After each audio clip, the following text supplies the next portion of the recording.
Hey guys, this is GJBricks bringing you a review of the LEGO Speed Champions Porsche 911 RSR and 911 Turbo 3.0. This is part of LEGO's Speed Champions lineup for 2018. It was the last one of the sets I've bought, and it was saving the best for last, I think, being a big Porsche 911 fan that I am. So as you can see, the sets come together quite nicely. In terms of unpacking it, I'm going to start with a grumble. The sticker sheet was folded. Now, I don't know why, but the sticker sheet seems to be the last thing that goes into these boxes, and I've had two bad experiences now, with one coming out with a sticker actually stuck to the instruction manual. Thankfully that came away okay, and in this case it was just very bent. Luckily I managed to flatten it out, but I would like to see them being put in slightly better, rather than as an afterthought. Given that they're not printed, at least give them a little bit of love, LEGO, please. So yeah, in terms of the build, it's the standard formula for the Speed Champion sets, with the snot style approach on the side here. I'll show you on this set because it's easiest. So yeah, just studs up like that and everything just clips on. So that's how a lot of that detailing's done. I've just broken that car in doing that. So we'll start by going through probably the 911 Turbo. I have no problems doing that because this is one of my favorite cars ever. I love Porsches, always have, I think always will, especially the 911 is just an iconic car to me. The choice of the green that LEGO has used was a fantastic choice, and they've really captured a lot of the profile of this car, especially with that big fat 80s wing. It's so over the top, but just is awesome. For those that don't know, the engine's actually in the back of these cars. So yeah, again, you can see there's not a huge amount of detail on this car on the side. It doesn't need to be. I mean, it's a fairly straightforward build. It's not like the race cars that have vents and everything everywhere. So yeah, it should be nice and smooth like LEGO has done. I was quite impressed with the way these lights were done, the frog lights here. So you can see hopefully quite clearly there that it's a Technic piece that just slots in, and it gives you this perfect Porsche 911 frontage. So yeah, from the front you can see that looks like a 911. It's really well done. It works well in the scope of what you can do with LEGO at this size. Obviously, you know, it's a bit boxy because of the nature of what LEGO is, but yeah, I think that's very well done. From the front you've got the 911 logo, the driver's sitting there. It's actually a female driver for this car, which I'll show you in a minute, which was quite a pleasant surprise. Now, in a slight change for the Speed Champion cars, this one's actually attached with Technic on the wheels are attached with Technic on this, so it's a 6-axle through, and yeah, so that's a bit of a change. Every other one the wheels have clipped on. So just working around the car, around the back, we've got I do like that they get the exhaust into these cars. On this one it's just a simple lollipop piece. If my lighting will work for me, I've gone too far back there. Yep, and sticker, bumper. It's all a fairly straightforward build, but it's just such a great looking car. I will show you one thing on the interior actually. Let me just get the driver out and I'll show you her as well. It's a slightly different interior for this car.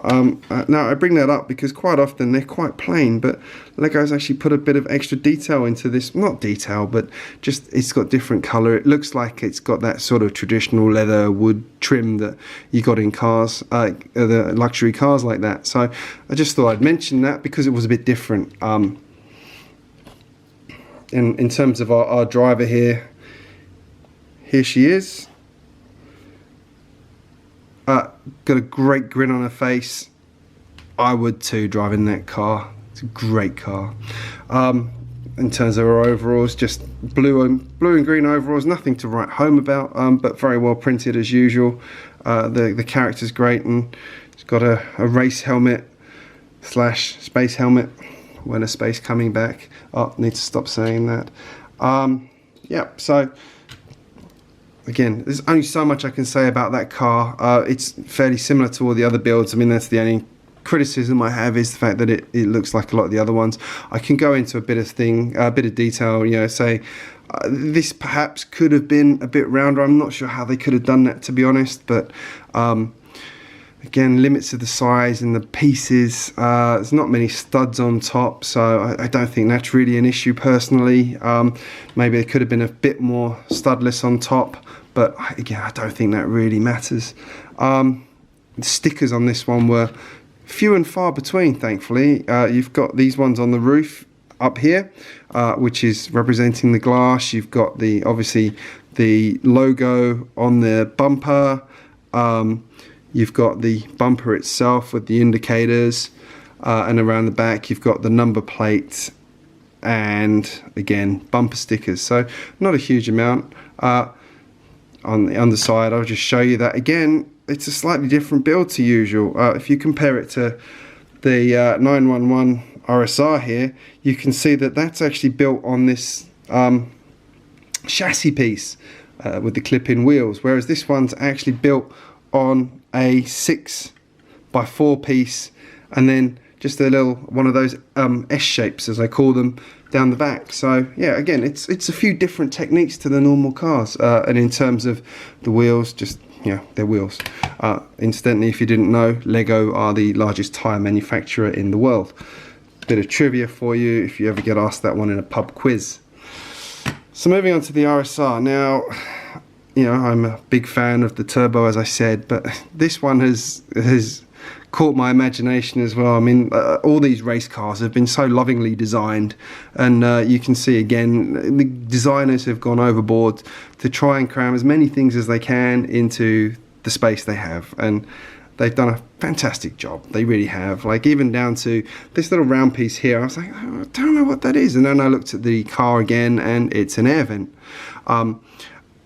I can't really think of a way to have done that much better, to be perfectly honest. You wouldn't have been able to get this top piece here. So using that, it's just a rounded piece, 6 long. So it comes out on the other side as well, same size. It just works. We've got smothered in stickers, absolutely smothered in stickers, and I'll mention one of those in a minute. But yeah, they're all very complimentary to the car. They all absolutely are from the design. There's a lot of them, but generally they were easy to stick on apart from one. Going around the front of the car, we've got this massive air splitter down the front, as you expect from a race car, very similar to the Ferrari Scudera set in particular that I can think of off the top of my head. But I think, yeah, again, they've really crammed in the layering here with all of these pieces, just making it clear where the air flows. You've got the split down the front, you've got the bonnet, you've got the stickers, you've got the sponsorship, the classic Porsche logo. Got Ferrari stuck in my head. It just all works really nicely. It's different enough from the turbo, I think, personally, to justify having both cars in the same set. In terms of the length, very similar. As you expect, the race car is ever so slightly longer, but not as much as you would think, which shows the heritage of this car, because it hasn't changed that much over the years. Porsche's really just evolved the design. So around the back, there's a lot going on in the back of this car. As you can see here, we've got this massive wing on the top. We actually have this piece here as well, which is just done like that. I don't know if you can see that properly in this light, but it's on a hinge, so that again we get this angle, and it's got this second wing and Porsche RSR, Porsche design, you know, selling their own watches. You've got these layers down here, which are the rear air splitters. You've got 2 exhausts crammed in there. You've got the lights. You've got a lot going on around there. I like the fact that there's nothing skimped on these sets. Every single one of these Speed Champion sets has had so much going on. It's really, really good and refreshing. Again, going around to the top, there's stickers galore on the bonnet. As you can see on the back, we've got these two windows again, and then we have my least favorite sticker, the one that's on the windscreen that makes me sad every time I see it, sadly. I had an accident putting it on. The challenge is, if you look at that, this is probably my biggest grumble, and I don't know how to resolve this one other than Lego printing it, which they probably won't do. But it's very hard to actually position that sticker in the middle at the right angle in the right place, and I just unfortunately slipped when I was doing it and I couldn't peel it back, which is why there's a slight bit of fraying on this end. I might have to send Lego a begging email saying, please can I have another set of stickers because I did it wrong, please. Maybe that'll work, I don't know. Again, I mean, inside this car, it's colourful in this car. Like I said with the turbo, this one's a bit more functional, but they did actually go overboard on both these in terms of adding that splash of colour throughout. I think they can on this because there was a bit more room. In some of the other sets, there's a little bit more going on in the doors, which makes this a little bit more cramped to do anything with. So I think that was why they've been able to make this set a little bit better in that respect. And then in terms of the driver, here he is again, little happy chappy. He let's see if I can get in a bit closer on him, shall we? No, my camera does not want to zoom in on him. There he is, that's better. This actually has the same design race suit as in the Porsche hybrid set, so it's good to see they've kept it consistent. I mean, I don't know why they wouldn't, they go to so much detail and everything else, but yeah, just for reference, it's the Porsche racing outfit as usual. As you can see, this is another one. He's sort of got a mischievous, slightly sneaky look on his face. I'm not sure why these drivers have that, but anyway, they do. There's nothing on the back of the head piece, but again, the race suit carries on round the back, as you would expect. It won't come out on this, but if you look at the photos on my website, you'll find a bit more of the detail in there. They are very, very well printed. I've been most impressed with the overall quality of the stickers in all of these sets, in all the Lego sets lately, so can't really grumble about that. Now I'll move on to this final part of the set. This is sort of the it's almost the showstopper. Well, not showstopper. It almost steals the show, is what I'm trying to say. I actually hadn't expected this to be as good as it is. It's such a small play feature, but it's just, they've crammed a lot into it, really, and it really sort of makes you want to go and add a racetrack to your Lego city. You know, it's got so many little things going on. We've got the super happy pit guy over here. You know, he's got his flag there next to him. He's got his spanner. He's holding up the board that's saying who's in the lead. Yeah, let's get a close-up on that one. Yep, so we can see the 911 Turbo is in the lead at the moment, but yes, with this little flick of this mechanism here, suddenly everything's changed and the RSR is back in the lead. I like the fact that Lego's included that. It didn't have to, would have been fine without it, but because it's there, it's awesome. I love it. There's so much to do. I had a race with my daughter the other day around the table. We spent ages doing it. It was so much fun. So yeah, glad to see that going on in there. And we have this front board here, which is showing you obviously the lap numbers. You can all read. Again, nice little feature. You can actually rotate this round to say what lap they're on. So again, that's a tiny feature, but it just adds so much to this quite lovely set. I did make one change when I was building this, according to the instructions, which was the yellow bar here. I moved it along one. Reason being, it meant that this guy could stand here with the board over the edge, and yeah, it just made sense to me. Otherwise he had to stand on the edge or do something weird. Just didn't seem to be necessary. So yeah,